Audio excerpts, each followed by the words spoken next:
Bien, vamos a comenzar entonces con nuestra nueva serie, que es el Evangelio de Juan. El Evangelio de Juan es un evangelio precioso, como lo vamos a ver. Y vamos a examinarlo en su plenitud, en la voluntad de Dios, mientras que tengamos vida y mientras que estemos aquí, o si estamos en otro lugar al final, estaremos en ese lugar y estaremos exponiendo el Evangelio de Juan de principio a fin, si Dios así lo permite. Hoy lo que vamos a ver es lo que yo he denominado paseando por la foresta del Evangelio de Juan. ¿Podríamos cerrar esa puerta, por favor? La blindex. Hoy lo que vamos a ver es entonces paseando por la foresta del Evangelio de Juan. ¿Qué es lo que estoy tratando de decir con esto? Nosotros podemos ver todo estudio de dos maneras y toda predicación puede ser expuesta de dos formas. Normalmente los estudios, pero una predicación también. Tenemos la forma panorámica y tenemos la forma zoom. ¿Cuál es la forma panorámica? Está ilustrado por el tema de observar una foresta. Por ejemplo, yo me subo a un helicóptero y quiero examinar una serie de bosques que tenemos en la ciudad, ¿no? O de lugares de árboles, con muchos árboles, ¿no? Entonces yo desde arriba puedo tener una idea aproximada de la fauna que tenemos en dicha zona, ¿cierto? Si yo voy en un helicóptero para examinarlo todo.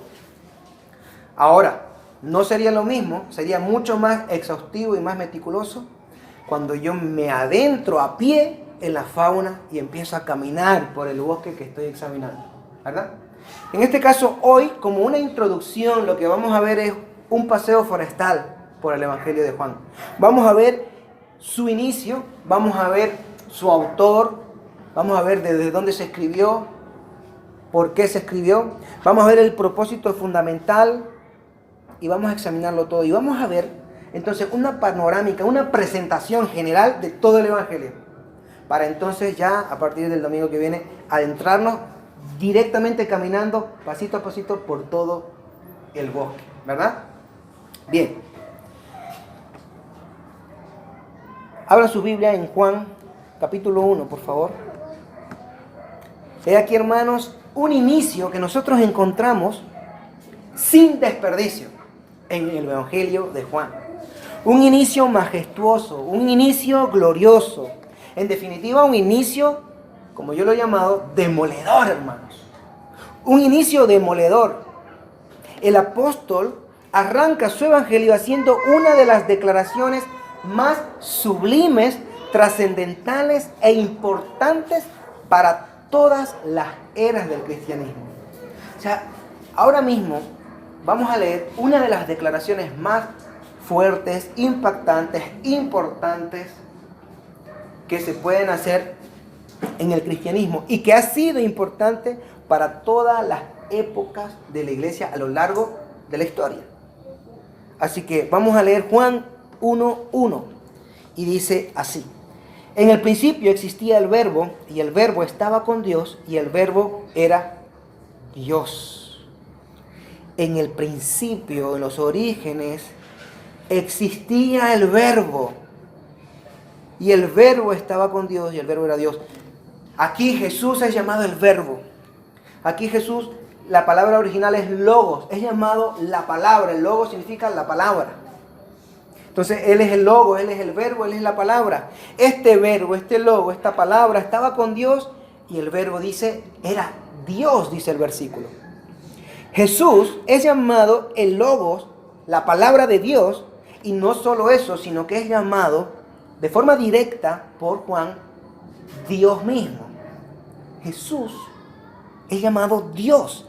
Así es como arranca, así es como inicia este evangelio, dejando claro que Cristo no es otro que Dios mismo, Dios entre los hombres. Cristo hecho carne.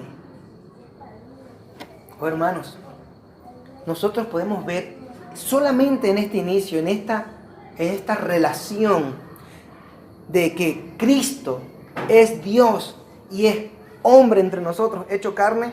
No podemos ver aquí, o no pueden ustedes observar una condescendencia tan grande para con los pecadores de parte de Dios, que estando en su trono se hace hombre y habita entre pecadores. El amor condescendiente de Cristo ya se ve reflejado en esta realidad de que Él no era otro sino Dios mismo. Cristo era y siempre será Dios. Ahora bien, seguimos en el inicio. En el capítulo 1, que es donde hemos leído este primer versículo, si nosotros vamos avanzando un poco más, podemos encontrar, por ejemplo, los primeros testimonios de aquellos que se encontraron con Él. Es decir, ¿qué dijeron aquellas primeras personas que se encontraron con Él? O por lo menos los primeros testimonios de personas que se encontraron con Él. Por ejemplo, en el capítulo 1, versículo 49, en el versículo 1, en el capítulo 1, versículo 41, nos encontramos a Andrés. Y Andrés dice de Cristo: hemos hallado al Mesías, que traducido quiere decir el Cristo. Así que tenemos aquí a Andrés diciendo: hemos hallado al Mesías, el Cristo. Eso significa el Salvador. Felipe nos da otro testimonio en Juan 1:45. Él dice en el versículo 45: hemos hallado a aquel de quien escribió Moisés en la ley y también los profetas. ¿A quién acaban de encontrar? A aquel de quien escribió Moisés y de quien también escribieron los profetas. Ese es el testimonio de Felipe. Luego en el versículo 49, Natanael dice: tú eres el Hijo de Dios. Tú eres el Rey de Israel. ¿Qué tal? Natanael nos dice que Cristo es el Hijo de Dios y que Él es el Rey de Israel. Y evidentemente tenemos también el testimonio del Bautista, de Juan. Juan dice respecto de Cristo y su gloria y su honor, dice: a quien no soy digno de desatar la correa de su sandalia, en Juan 1:27. Y luego en el 34, Juan el Bautista dice: he aquí el Cordero de Dios que quita el pecado del mundo. Y en el 1:34 dice: este es el Hijo de Dios. Hermanos, qué increíble presentación de Cristo ya en el primer capítulo de Juan. ¿Lo ven? Estamos viendo una presentación, un inicio demoledor de parte de quién es Cristo. O sea, en el primer capítulo queda claro quién es Cristo. Cristo es el Cordero de Dios, Cristo es el Rey de Israel, Cristo es el Hijo de Dios, Cristo es el Mesías, Cristo es el Cristo. Jesús es el Cristo, es el Salvador.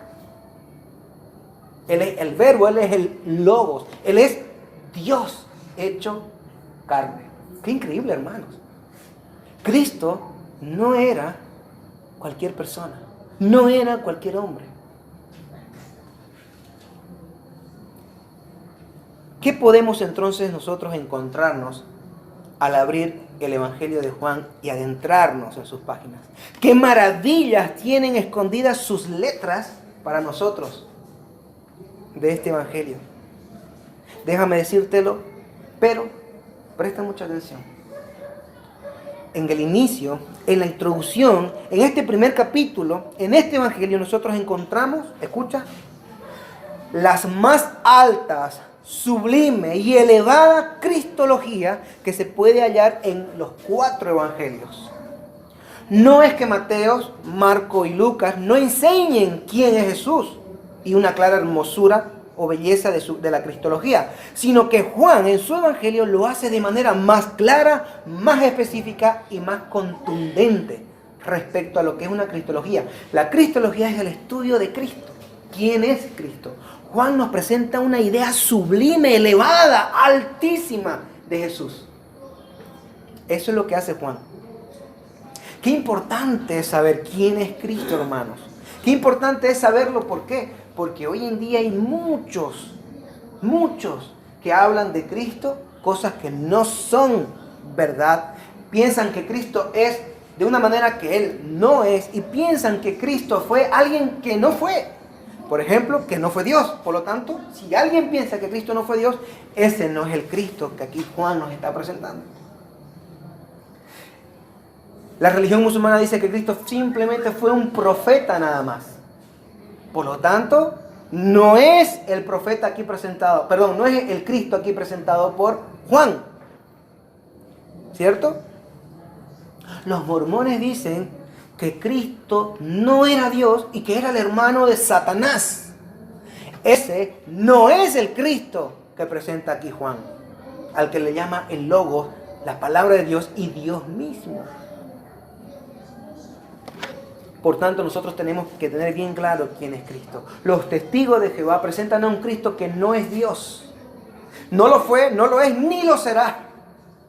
Que es una criatura. Ese no es el Cristo que presenta aquí Juan. Que dice que en el principio, es decir, en el origen de todo, cuando nada existía, existía el verbo, el logos, la palabra. Y que la palabra estaba con Dios. Era un ente distinto, una persona diferente. Yo no puedo estar con Fabio a menos que no seamos dos. Yo estaba con Fabio. Bueno, pues el logos estaba con Dios en ese principio. Y no solo eso, sino que declara Juan que era Dios. O sea, no hay duda alguna de que Jesús es Dios, hermanos. Avancemos. ¿Quién es el autor? Ya lo hemos dicho, pero vamos a hablar claramente de él. ¿Quién es el autor del Evangelio, el cual se le llama Juan? Bueno, la historia de la iglesia a lo largo de los siglos y mientras de los siglos y de todos los milenios que han pasado dos, han dado testimonio de que Juan, el apóstol de Cristo, a quien Jesús amaba, como se llama a veces a sí mismo en el propio Evangelio, es el autor de este Evangelio.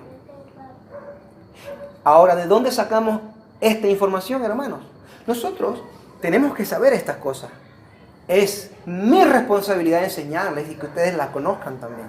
¿De dónde sacamos la idea de que Juan es el autor?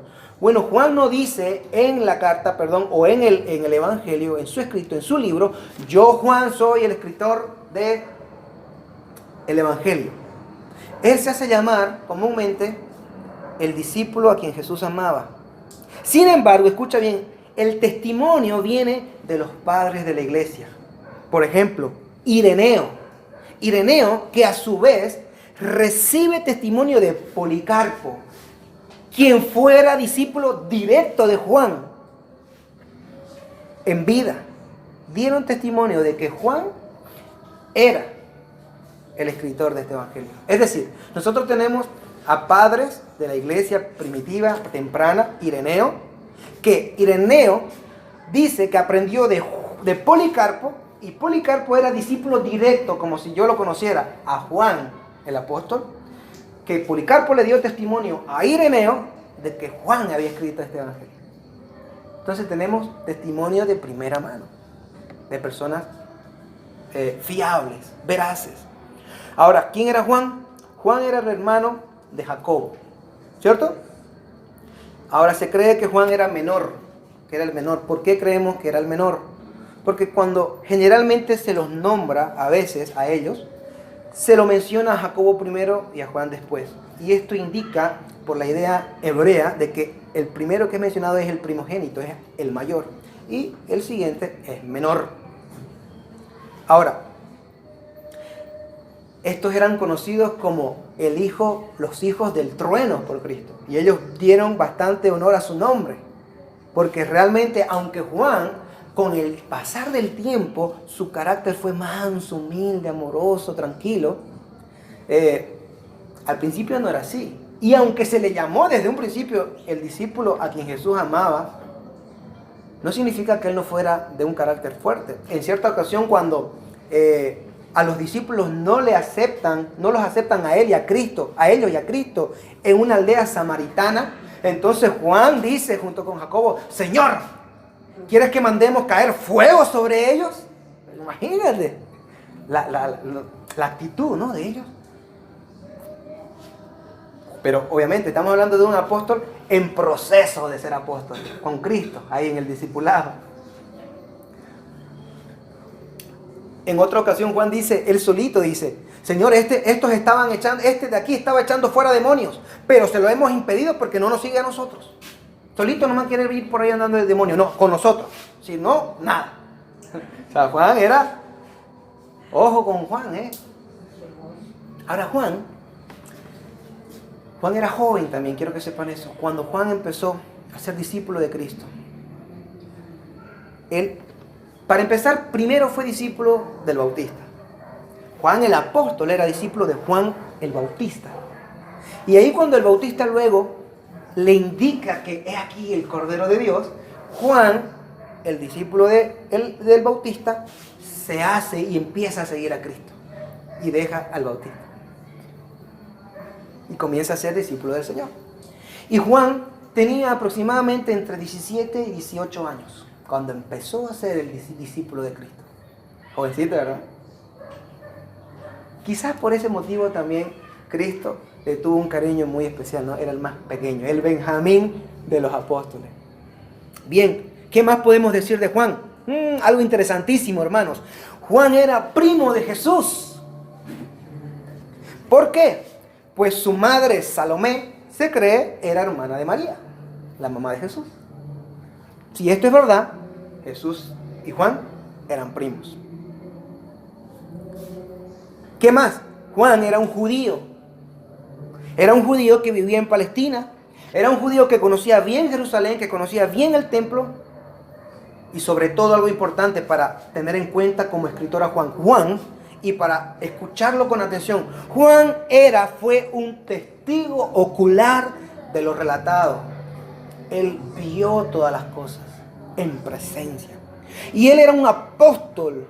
Eso se ve en que él muestra un estrecho conocimiento del círculo íntimo de los discípulos y del mismo Señor a la hora de hablar de temas muy particulares e íntimos.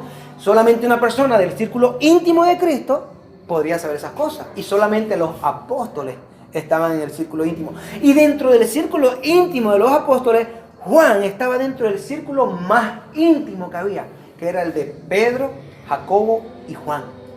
Era otro círculo más íntimo aún que los demás apóstoles, que en ciertas ocasiones ellos experimentaron cosas que otros apóstoles no experimentaron, como por ejemplo la transfiguración.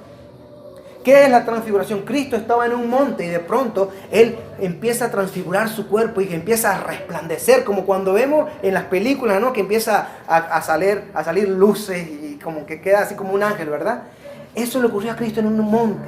Y ahí estaba, en presencia de esa transfiguración, Pedro, Jacobo y Juan. Pedro, Jacobo y Juan presenciaron la oración de Cristo, la agonía de Cristo en Getsemaní. Ellos fueron los que se durmieron cuando Cristo viene y les dice: ¿no pudisteis velar ni siquiera una hora y os habéis dormido? Era Pedro, Jacobo y Juan. Así que entonces tenemos a Juan como un apóstol. También vamos a considerar 3 pasajes muy importantes respecto al carácter del testigo ocular de Juan. Es decir, vamos a darle un poco de veracidad y vamos a leer 3 versículos. Aquí en el versículo 14 del primer capítulo dice lo siguiente, escucha: y el verbo se hizo carne y habitó entre nosotros. Y escucha más que dice, aquí está la frase clave: y vimos su gloria. Vimos, no dice vieron y me contaron que vieron. Y vimos su gloria, gloria como del unigénito del Padre, lleno de gracia y de verdad. Claro, porque ¿quién fue testigo de la transfiguración? Pedro, Jacobo y Juan. Juan vio la gloria del Señor en la transfiguración.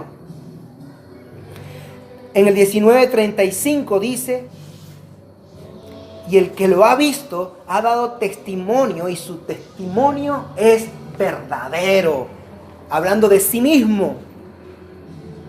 El testimonio es verdadero porque él lo ha visto. Y mira lo que dice el capítulo 21, versículo 24. Este es el discípulo que da testimonio de estas cosas. Y sabemos que su testimonio es verdadero. Ahora, ¿por qué? Bueno, esto por cuanto la iglesia en todo Asia y en Israel sabía que Juan fue discípulo de Cristo. Por tanto, podrían confiar en su testimonio, en que su testimonio sería veraz, y porque fue un testigo ocular y presencial de todos los hechos. O sea que nosotros lo que nos vamos a aventurar a ver a lo largo de estos meses y años es a un testigo ocular que estuvo presente, que vio a Jesús, que vivió con Jesús, comió con Jesús, andó con Jesús, y que aún cuando Cristo murió, Él estaba ahí presente al lado de su madre. Y lo vamos a ver. Estaba ahí presente al lado de la cruz, viendo a su Señor morir por Él y por su madre, para la salvación de su pueblo. Ahora, hablemos del lugar de donde se escribió este evangelio. ¿Dónde se escribió? ¿Dónde estaba Juan cuando escribió este evangelio? ¿Por qué es importante saber estas cosas? Bueno, porque el saber en dónde también nos va a dar una noción del saber para qué y a quién escribió. ¿Para qué y a quién? Bueno, Ireneo nuevamente, que es uno de los padres de la iglesia, él dice que Juan escribió estando o viviendo en Éfeso, en Asia Menor. Tráigalo aquí, hermano. O sea que Juan vivía en Éfeso, esto es en la región de Asia Menor. Y desde allí escribe Juan este evangelio. Hablemos de la audiencia entonces ahora. Bien, hablando de la audiencia, nosotros podríamos decir, basado en dónde escribió, que en primer lugar tenía en mente a la gente de Éfeso y a la gente de Asia. En primer lugar. Ahora bien, la gente de Éfeso y la gente de Asia, escucha bien esto, es interesante, eran personas y era una iglesia compuesta de miembros gentiles. Cuando yo digo gentil, que tú sepas, estoy hablando de gente no hebrea, no judía. Eso es lo que estoy tratando de decir, eso es lo que la Biblia hace la distinción. La palabra gentil significa fuera de pacto, ¿ya? Y significa evidentemente todos aquellos que no son hebreos y judíos, en el contexto sobre todo del primer siglo. Ahora bien, si Juan escribe en Éfeso y en primer lugar pudiera estar escribiendo a la iglesia de Éfeso, a la gente de Éfeso, a las iglesias de Asia, él está escribiendo predominantemente en su mente a personas que no son hebreas, que no son judías. Aunque pudiera dirigirse a judíos sin ningún problema, pero en su mente principalmente está pensando en gente no hebrea, no judía. Está pensando en gente como nosotros. Gentiles, no judíos. Pero es ampliamente aceptado por la historia de la iglesia que, como carácter secundario, Juan escribe en un tono universal para todos. O sea que Juan, mientras que escribe evidentemente para Éfeso y para Asia, sin embargo, él quiere que este escrito se divulgue lo más ampliamente posible y que lo lean todos los que puedan, judíos o no judíos, ilustres o ignorantes, porque era una época donde había muchos filósofos, mucha filosofía, sobre todo la filosofía aristotélica de Aristóteles en aquella época predominaba muchísimo, platónica. Entonces, dice que en cierta ocasión Pablo se encontró en una ciudad griega donde en esa ciudad lo único que se preocupaba a la gente era de saber cómo oír cosas nuevas. O sea, andaban buscando oír cosas nuevas, a ver qué se cuece de nuevo hoy, a ver quién viene y me cuenta algo nuevo. Simplemente buscando historias, enseñanzas, cosas nuevas, filosofías nuevas, ideas nuevas. Así que Juan también tenía en mente que esto pudiera llegar a todos, en un tono universal.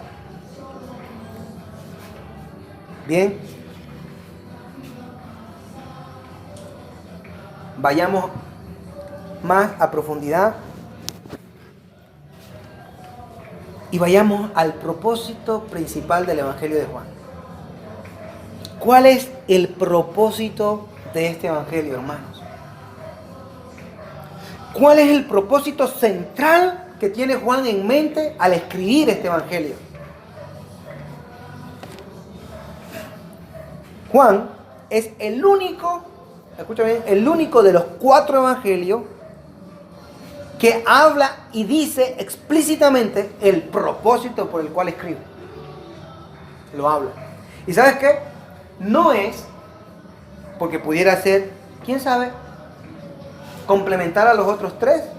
A ver, lo que no dijeron yo voy a decir también, para que sea más compacto. No era el primer propósito, vamos a verlo. Juan capítulo 20, versículos 30 y 31, está explícitamente dicho cuál es el propósito que Juan tiene al escribir este evangelio. Escucha lo que dice. Y muchas otras señales hizo también Jesús en presencia de sus discípulos, que no están escritas en este libro. Ahora bien, pero estas se han escrito para que creáis. Quiero que escuches eso. Para que creáis que Jesús es el Cristo, el Hijo de Dios. Y para que al creer tengáis vida en su nombre. ¡Wow! Claramente, ¿por qué Juan está escribiendo? O sea, que la posible idea entonces de complementar a los otros tres evangelios, como mínimo, hermanos, se queda en un carácter secundario, en un segundo lugar como propósito. Es más, les voy a contar algo. En la época de Juan existía alguien llamado Cerinto. Cerinto era alguien quien enseñaba y que decía, escucha esto, increíble, que Jesús no era más que un hombre, hijo de José y María de forma natural. O sea que, fruto de una relación normal con José.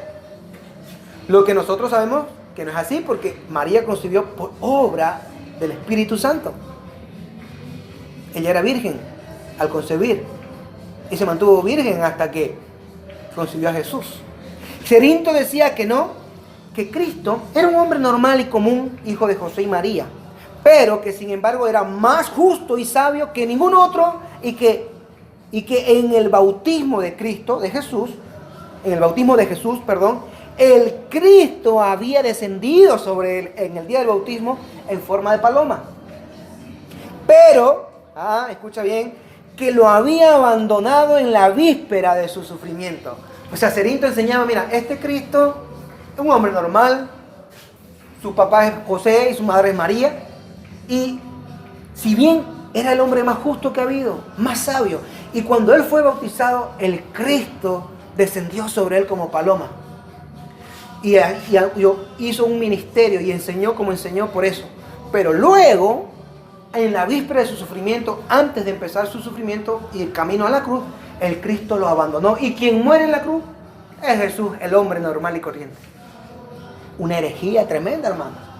Si en la cruz murió un hombre, nada más, no es suficiente para pagar nuestros pecados, ni de ninguno de nosotros que está aquí. ¿Cómo un hombre va a pagar el pecado de 10 personas que están muertas? Como mucho, si acaso pagaría el de uno, ¿no? Si acaso. No podría pagar el pecado del mundo. ¿Podría el apóstol Juan, preguntamos, haber escrito para refutar y combatir a Cerinto?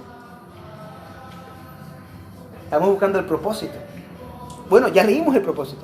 Bueno, puede ser.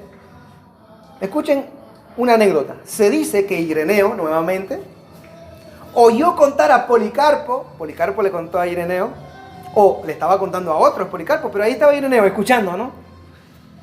Respecto de Juan, lo siguiente.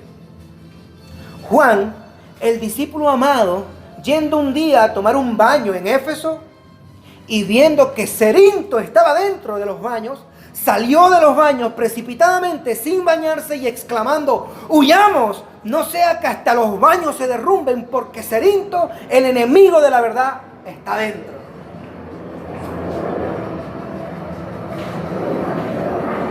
Es probable que Juan tuviera en mente hacer una defensa en contra de lo que Cerinto estaba enseñando. Sí, es probable. Quizás. Pero la realidad es que combatir a Cerinto y sus herejías bien importantes como lo era esta, podemos decir que también era de carácter secundario, no primario. Ahora, veamos lo que probablemente sí era el propósito principal. Quizás el combatir a Cerinto podría ser un propósito, escucha esto que te voy a decir, un propósito negativo, principal, secundario. Es decir, combatir el error de Cerinto, combatir lo negativo que se estaba enseñando, de forma principal en esa convicción para esa batalla, pero de forma secundaria en todo el Evangelio. Porque este motivo principal, secundario, negativo, principal, secundario, está subordinado, ahora escucha esto, al propósito principal, positivo, primario.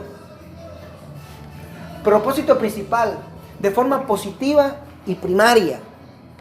Creer, ¿qué es lo que decía el pasaje, el versículo 30 y 31? Creer que Jesús es el Cristo, el Hijo eterno de Dios. No tanto enseñar que Él no es quien dice Cerinto, sino dejarte claro quién es Él.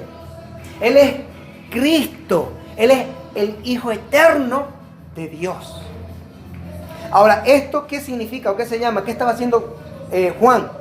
¿Cuál es el propósito de esto? Bueno, es un propósito apologético.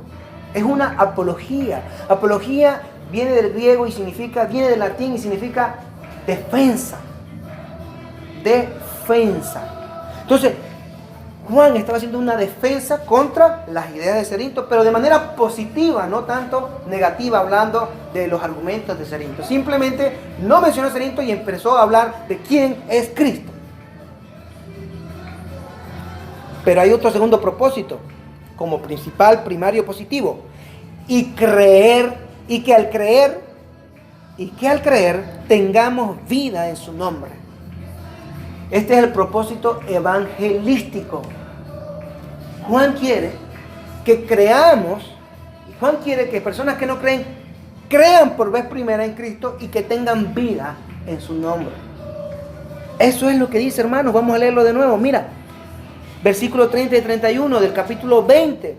Y muchas otras señales hizo también Jesús en presencia de sus discípulos, que no están escritas en este libro, pero estas que están escritas se han escrito para que creáis que Jesús es el Cristo, el Hijo de Dios, y para que al creer tengáis vida en su nombre. Es decir, se escribieron para que tú sepas quién es Cristo. Y se escribieron para que sepas lo que obtienes al creer en su nombre. Vida eterna.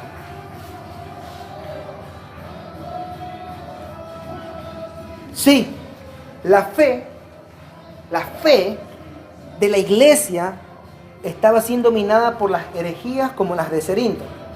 ¿Qué significa? Que estaba menguando, estaba bajando, estaba decayendo la fe, la esperanza, la certeza. Y habían más como él, no era el único. Tenemos otros filósofos que lo veremos la semana que viene, que también hablaban de que Cristo probablemente no era Dios tampoco.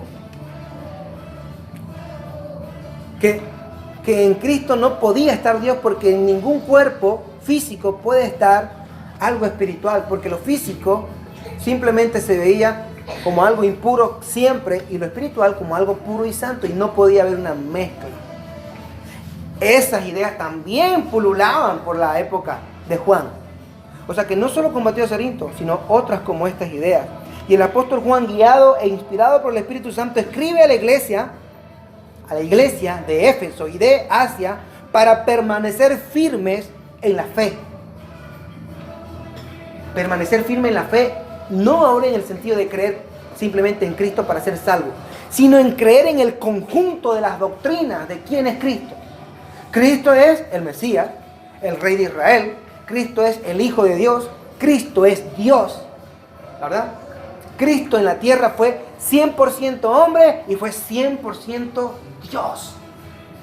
Y Juan escribe para que sigamos creyendo eso. Es decir, mi fe está minando, hermano, pastor, ya estoy teniendo dudas, hermano, de mi fe en Cristo, de la fe en la palabra, de si esto es cierto. Hermano, lea Juan, porque el propósito de ese libro fue escrito para que usted siga creyendo. El Espíritu Santo va a actuar en tu mente y en tu corazón de tal forma que tu fe crezca y se afiance en quién es Cristo, en lo que hizo Cristo y lo que ofrece Cristo. Leer el Evangelio de Juan es fundamental. De hecho, dicen los eruditos, y yo les voy a dar mi opinión personal, los eruditos dicen, algunos de ellos, que Juan es el Evangelio favorito de todo cristiano maduro. Probablemente el escrito y el Evangelio favorito de toda la Biblia, de todo cristiano maduro en la fe. Ahora, yo no me considero el más maduro del mundo, pero yo diría, para mí es uno de los favoritos. Y estaría batallando en el lugar, del primer lugar con Romanos, la carta de Romanos. Estos dos libros para mí, la carta de Romanos y el Evangelio, se podría decir que son mis favoritos. ¿Cuál de los dos es más favorito para mí? No lo sé, los dos. Pero ciertamente toda persona madura que ama a Cristo, que quiere conocer a Cristo, que quiere vivir a Cristo, se adentra en el Evangelio de Juan, lo lee y lo relee y lo relee y le encanta y le encanta y le encanta y le encanta. Porque es un Evangelio maravilloso.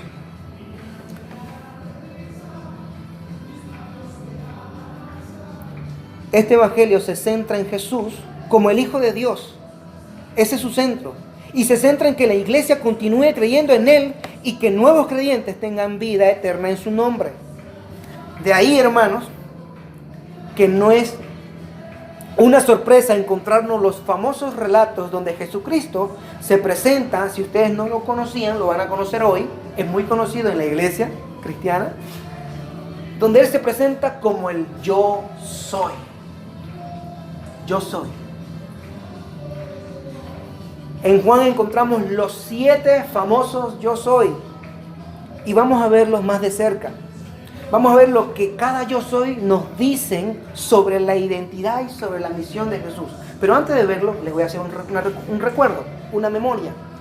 Cuando Moisés recibe la encomienda de ir a rescatar y sacar al pueblo de Egipto, mandado por Dios y con el poder de Dios, Moisés le dice a Dios y le pregunta: Señor, ¿quién eres?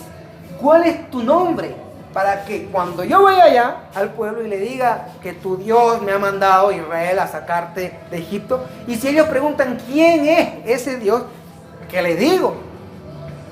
Y Dios le contestó a Moisés lo siguiente: yo soy el que soy. Esa fue la respuesta. O sea, mi nombre es yo soy quien soy. Soy lo que siempre he sido, lo que soy ahora y lo que siempre seré. Yo soy.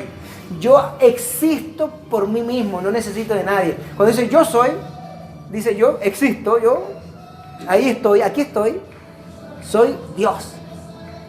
El nombre de Dios, cuando nosotros vemos Jehová en el Antiguo Testamento, en los Salmos, ahí realmente lo que se está traduciendo, porque es una traducción, es el nombre yo soy el que soy.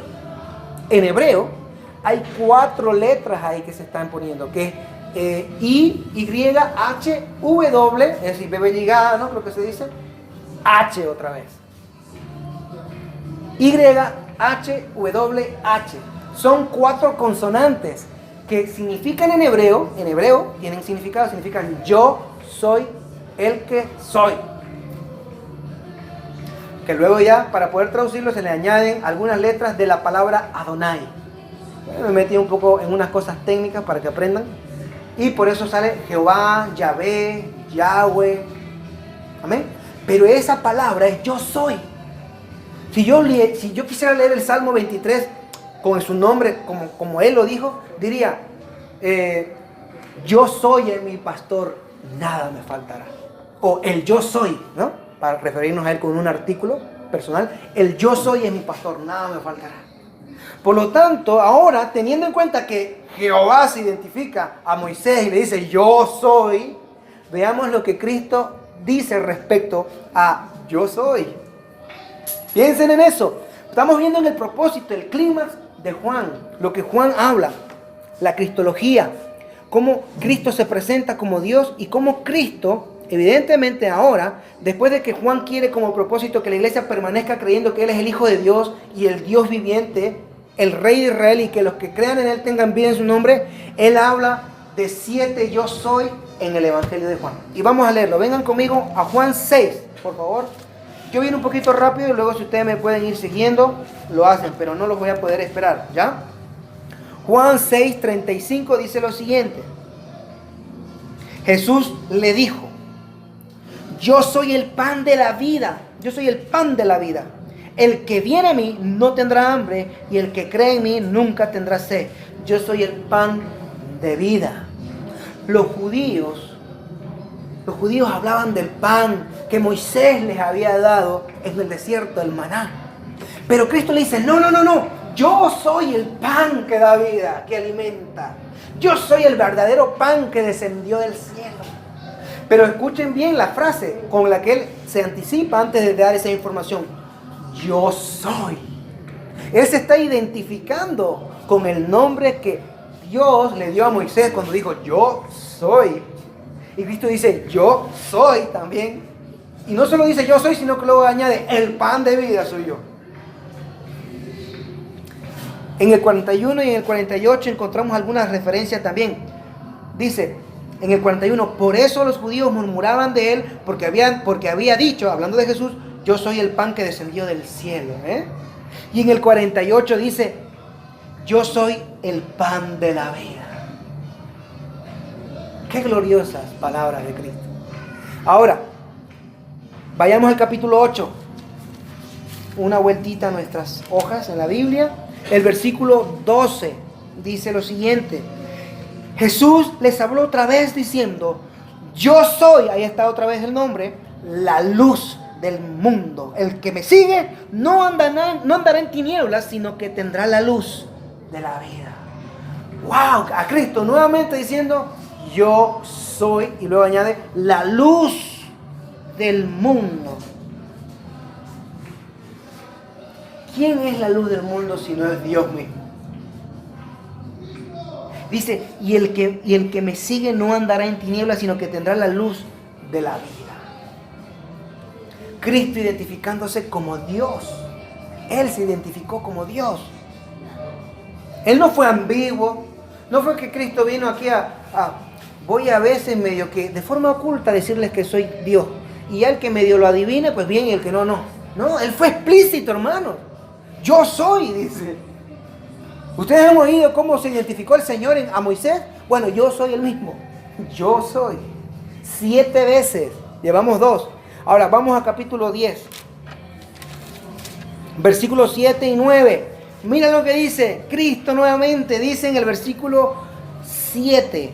Entonces Jesús le dijo de nuevo: en verdad os digo, yo soy la puerta de las ovejas. Wow. Yo soy la puerta. Y en el 9 dice: yo soy la puerta. Si alguno entra por mí, será salvo. ¿Quién es la puerta de las ovejas para ser salvo? Cristo es la puerta. Cristo es la puerta.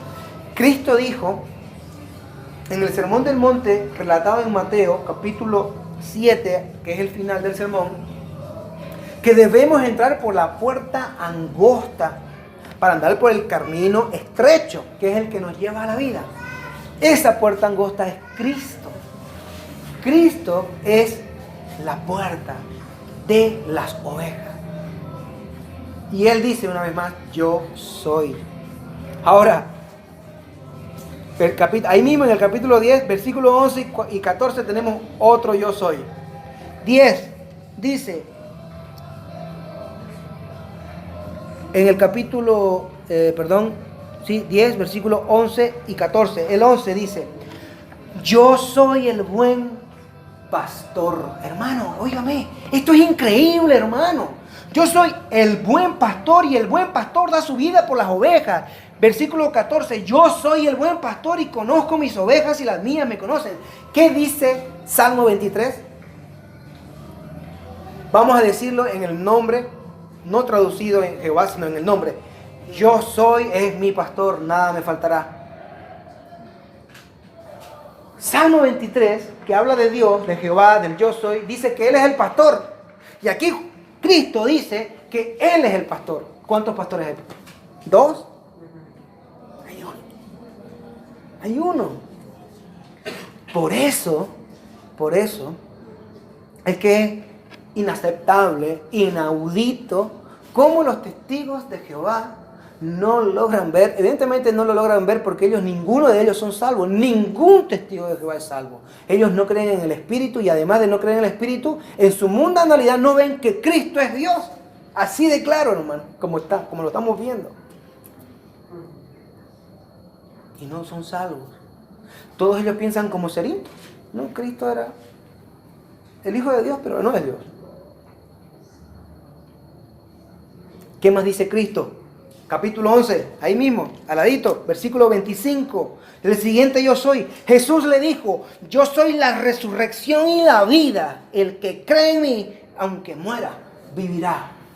Nuevamente, yo soy el nombre de Jehová. Y en este caso, ¿qué es Él? La resurrección. Él es la vida. Y nota que Él no dice, yo soy una de las resurrecciones. Con el hinduismo tienes otras. O con el budismo tienes otras. Yo soy la vida. No es que hay varias. No es que todas las religiones van a Roma. No, es mentira. Solamente hay un camino. Solamente hay una vida, una resurrección. Está en Cristo. Nada más. Solamente en Cristo, hermanos. ¿Y qué dice ahora el capítulo 14? Ven conmigo ahí, 2 hojitas más adelante. 3. Capítulo 14, versículo 6. Jesús le dijo, yo soy el camino y la verdad y la vida. Nadie viene al Padre si no es por mí. Jesús se identifica con Dios. Él es Dios.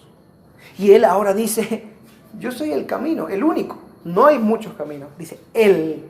Yo soy como ya lo he dicho, la vida. No me voy a repetir. Y ahora dice, la verdad. Antes de decir la vida, yo soy la verdad. Por ende, todo aquel, hermano, todo aquel que no conoce a Cristo, que no sigue a Cristo, que no sabe quién es Cristo, anda en el error. Su vida es una vida errada. Todas las religiones que no tienen a Cristo por Dios, por Hijo de Dios, están errados. No pueden haber dos verdades. Cristo dice, yo soy la verdad. Y fíjate qué tajante es Él, no yo. Yo no, hermano. Cristo. Nadie viene al Padre si no es por mí, a través de mí, o gracias a mí, o si yo lo llevo al Padre. Él es el mediador entre los hombres y el Padre. No hay otro mediador. Mahoma no es ningún mediador. Joseph Smith de los mormones no lo es. Elena G. White de los adventistas no lo es. Russell de los testigos de Jehová no lo es. Confucio no lo es. El fundador del confucianismo, no como dijo la Miss, ¿verdad? Que dijo que el que inventó la confusión, sino el fundador de la religión confucianista de China, una religión atea en realidad, que no cree en Dios, que cree más en los valores morales que nosotros tenemos en líneas generales, que el hombre es bueno y que que trate de ser bueno y que al final le va a ir bien cuando se muera. Tampoco es la verdad Buda.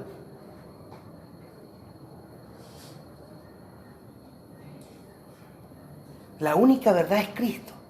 Y el único yo soy es Jesús. Él es Dios. Él es el verdadero y auténtico Dios.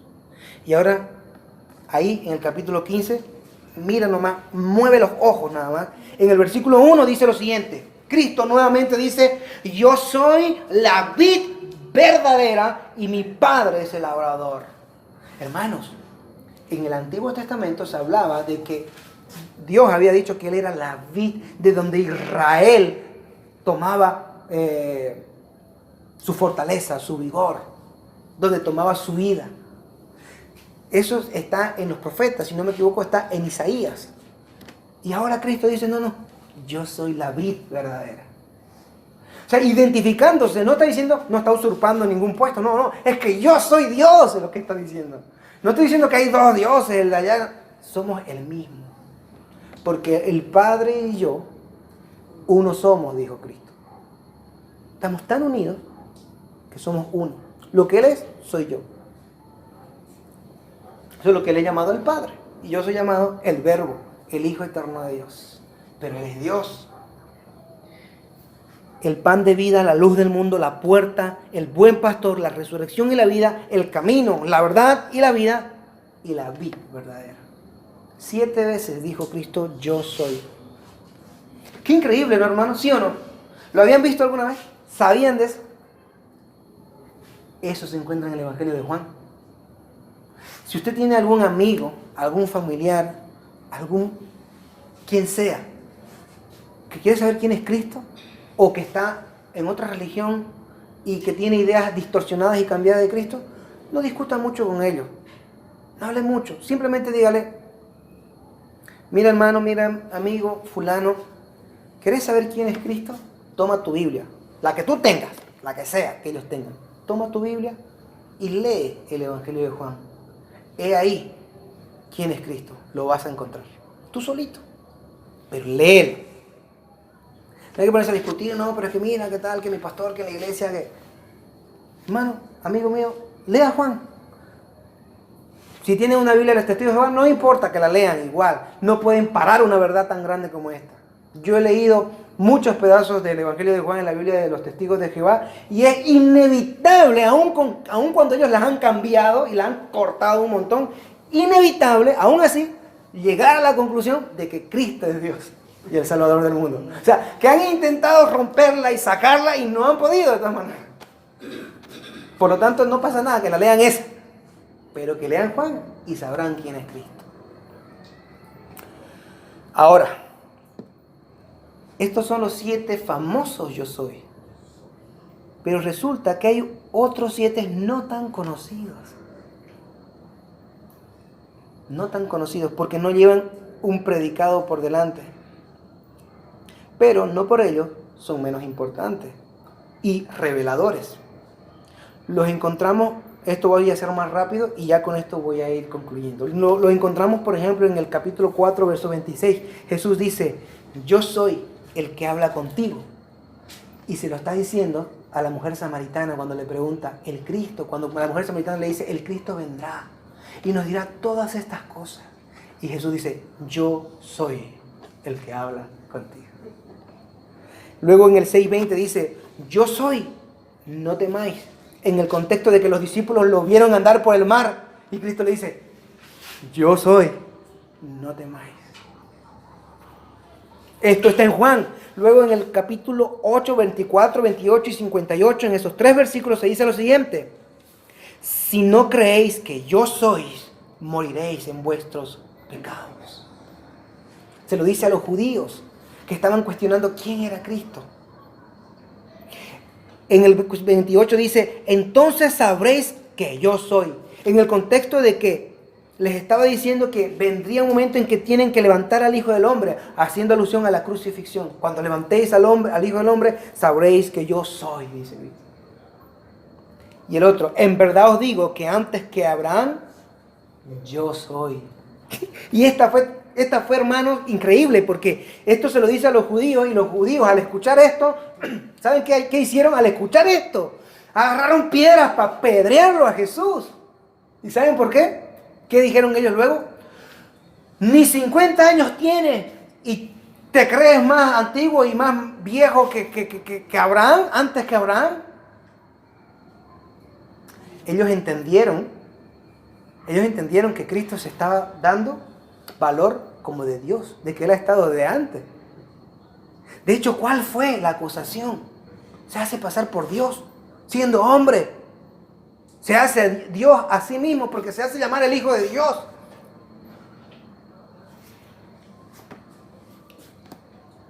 Y dice el 13:19, para que cuando suceda, creáis que yo soy. Hablando sobre la traición de Judas. O sea, Cristo está anunciando que que Judas lo va a traicionar y dice, cuando esto suceda, entonces creeréis que yo soy.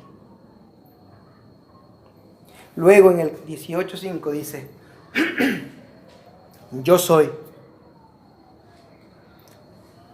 Y se lo dice a la turba que lo va a arrestar junto con el traidor. ¿Dónde está Jesús? Y él dice simplemente, yo soy. Y hermanos, aquí es increíble. ¿Saben por qué? Porque cuando él dice yo soy, la escritura relata que cuando al decirlo, dice que toda la turba se cayó para atrás, al suelo. ¿Y cómo puede ser que con que Cristo diga yo soy, nada más todos se caigan para atrás? Eso lo dice la Biblia. Que él dijo yo soy.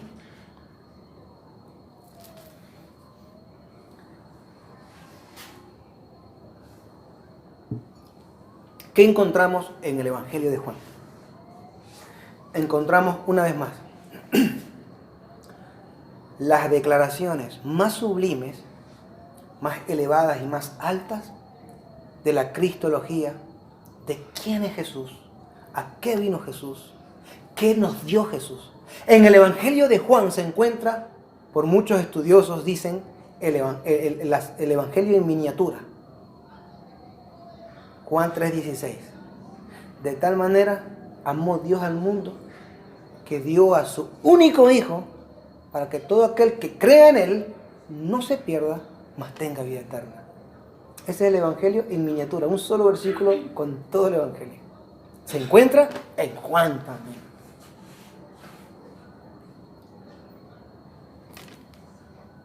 Aquí encontramos a Cristo. El propósito de Juan, que la iglesia continúe creyendo que Cristo es el Mesías, el Hijo eterno de Dios, Dios encarnado, hecho hombre.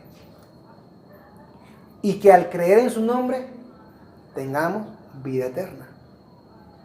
Termino diciéndole esta alabanza. He aquí vuestro Salvador. He aquí vuestro Cristo. He aquí vuestro Dios.